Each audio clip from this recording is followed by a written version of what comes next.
नमस्कार. नमस्कार. सर आपला परिचय द्या. मयूर प्रभाकर पाटील, राहणार केराडी, तालुका रावेर, जिल्हा जळगाव. आपण आज आलेलो आहे जळगाव जिल्ह्यामध्ये रावेर तालुक्यातील केराळी गावामध्ये. ओके. तर आम्ही आता सकाळी मॉर्निंग पासून जवळजवळ मुक्ताईनगर पासून तुमच्या केराळी गावापर्यंत येत असताना म्हणजे या विभागामध्ये एक केळी पीक पण बऱ्यापैकी मोठं होतं आणि एक जोडधंदा त्याला म्हणून शेतकरी काय करतात, दूध व्यवसाय करतात. म्हणजे प्रत्येकाच्या घरी साधारणतः 1-2 गाई 1-2 म्हशी आहेत, बरोबर. आता तुम्ही हा जो जोड व्यवसाय, तुमच्याकडे शेती पण आहे, तुम्ही हा जोड व्यवसाय करताय, तर साधारणतः किती वर्षांपासून तुम्ही हा जोड व्यवसाय करता? पहिल्यापासूनच आहे, आजोबांपासून. म्हणजे तुम्हाला याची आवड आहे बरं? हो, पहिल्यापासून. ओके. आणि जवळजवळ आम्ही आतापर्यंत म्हणजे फिरत आलो, एक 8 ते 10 दिवस आम्ही खानदेश दौऱ्यावरतीच आहे. परंतु तुमच्या गोठ्यामध्ये आल्यानंतर आम्हाला थोडंसं वेगळं पण जाणवलं.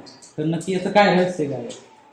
म्हणजे आम्ही इथे घराजवळच आहे गोठा आमचा, तर आम्ही लक्ष भरपूर देऊ शकतो इथे म्हणजे. ओके. तुमचं एक मॅनेजमेंट मॅनेजमेंट चांगला आहे आणि खाद्य ते बाकीच्या गोष्टी पण व्यवस्थित आहे आमच्या. नक्की.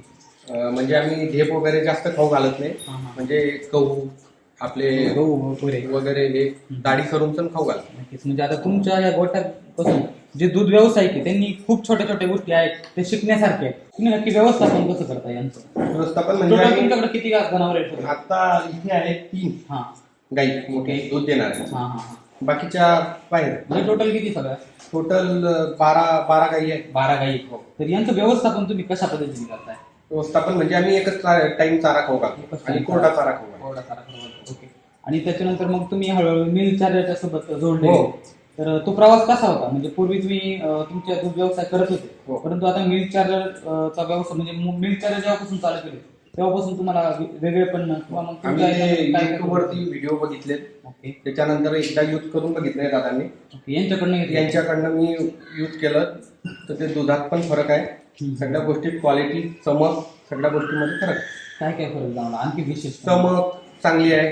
त्याच्यानंतर दुधात डोर म्हणजे गाय खराब होत नाही. आता जे 6 महिन्यापासून दूध देते पण तिला काहीच प्रॉब्लेम नाही. काही घुगरं येते, शेण चांगलं येते, कुठते जागेवरच कुठते शेण जागेवरच कुठते. पूर्वीचं काय अनुभव? पूर्वीचं म्हणजे तसं काही प्रॉब्लेम नव्हता. शेणाचा का म्हणजे असे जाळ आणि काळ शेण यायचं. ओके. आणि म्हणजे जसं आपण तिथे टाकलं, आपल्या जागेवर जिथे टाकतं आपण तिथे टाकलं तर ते तिथल्या तिथे तसं कडक होऊन जायचं. आता कुठते.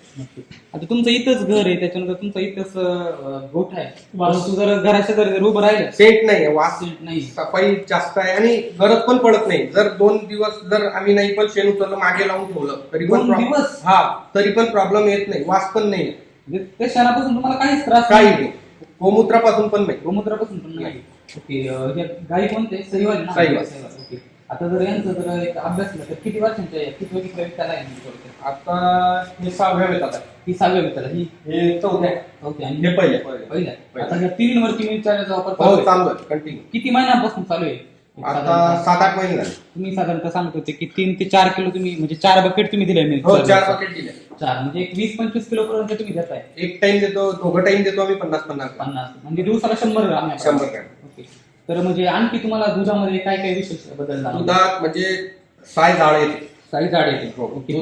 दुधाची गुणवत्ता वाढते, म्हणजे गोड येते, दूध थोडं गोडसट लागते. अच्छा. आणि त्याच्यानंतर फॅट पण चांगला येतो. फॅट पण छान येतो. आधी फॅट किती लागायचा? फॅट 4 पर्यंत यायचा आधी. आता 5.5-6 पर्यंत म्हणजे 6 पर्यंत जातो. म्हणजे 2 वाढला. नंतर एसएनएफ मध्ये ते काही चेक करत नाही आमच्याकडे. ओके. त्याच्यानंतर आता तुम्ही स्वतः दूध खाताय, त्याच्यानंतर तुमच्या घरातले पण.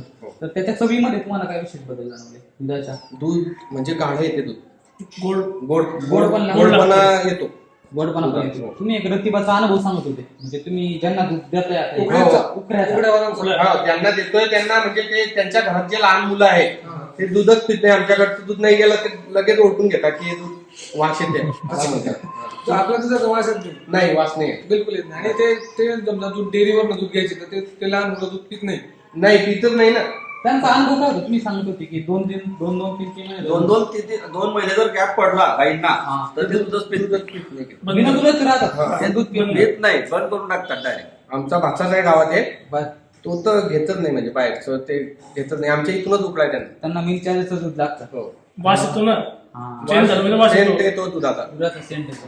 बरं, त्याच्यानंतर तुमच्या एक जनावरांच्या शरीरावरती चमक वगैरे किंवा मग त्यांच्या शरीर दृष्टीमध्ये तुम्हाला काय फरक विशेष जाणवला? विशेष म्हणजे आता तुम्ही पण बघू शकता काय फरक आहे. चमक आहेच. चमक आहेच. चमक आहेच. म्हणजे आता जर बघितलं तर म्हणजे थोडासा अंधारच आहे इथं पण. तर एवढा अंधार असून पण यांची स्किन वगैरे एकदम चमकते. कुठलं म्हणजे कुठल्या म्हणजे डायरेक्ट तेल लावल्याने हो. वाटतं. आम्ही दूध पण नाही त्यांना असं 8 दिवसानंतर 10 दिवसानंतर धुतो. आता यांना किती दिवस होते? आता 15-20 दिवस झाले. 20 दिवस. आज तर भरून भरलेच आहे ना आता धुतलेच नाही. आणि खाली कधी धुतलेले? हे खालचं कसं होतं आम्ही आधी गाई धुवून घ्यायच्या आणि मग हे मॅट काढून घ्यायचे बाहेर धुवूनचं म्हणजे मग परत टाकायचे. गाई धुवून घेतो तिथे. गेल्या 20 दिवसापासून हे धुतलेलंच नाही. नाही. कोणी विश्वास ठेवल घ्यायचं असं नाही ना, आम्ही पेमेंट वगैरे दिले तुम्हाला? नाही. हे बघा तुम्ही, हे पाणी पण आम्ही इथे डायरेक्ट ऑटोमॅटिकच आहे पाणी. ऑटो सिस्टम आहे. म्हणजे त्याला काही टेन्शन नाही याच्यात पाणी. म्हणजे त्याच्यातच पाणी फक्त आमच्याकडे चारा टाकायचा आणि ते तेवढं चारा टाकायचा. आणि शेण काढायचं. बरं. आणि सगळ्यात महत्वाचं आणखी म्हणजे पूर्वी तुमचं दूध किती लिटर व्हायचं आणि आता दूध किती लिटर निघते?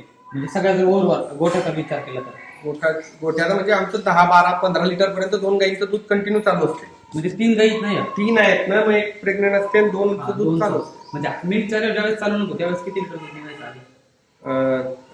1-2 लिटरचा फरक जाणवतोय आता. ते एका दोन गाई गाईमध्ये. दोन हा. बरोबर 2 म्हणजे तुमचं दूध वाढलं, फॅट वाढलं, एसिड पण वाढलं, बरोबर. आणि आणखी एक प्रश्न विचारत होता, जेव्हापासून तुम्ही मिल्क चार्जरचा वापर केला तेव्हापासून तुमच्या गोठ्यामध्ये काही तुम्ही मेडिसिन्स किंवा डॉक्टर वगैरे ते तर पहिल्यापासूनच नाही. नाही डॉक्टर हा विषय नाही.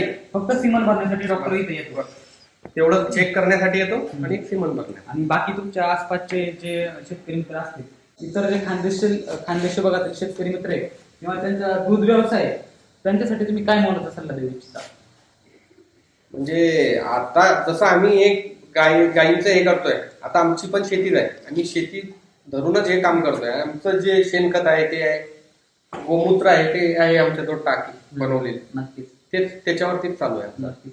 आणि या पूर्ण रावेर भागामध्ये आपल्याला मटेरियल नितीन सर पुरवतात. हो. तर सर आपलं नाव आणि आपला मोबाईल नंबर सांगा. नितीन नारायण निमाळे, मुक्काम पोस्ट रावेर, तालुका रावेर, जिल्हा जळगाव, 94-057-64-065. नक्कीच. जर कोणाला मिल्क चार्जर किंवा बाकीचे इतर उत्पादन पाहिजे असेल तर तुम्हाला कॉन्टॅक्ट करू शकता. आपल्याकडे कॉन्टॅक्ट करू शकता. नक्कीच सर.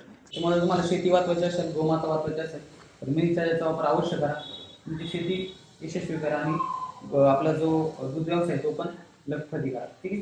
धन्यवाद.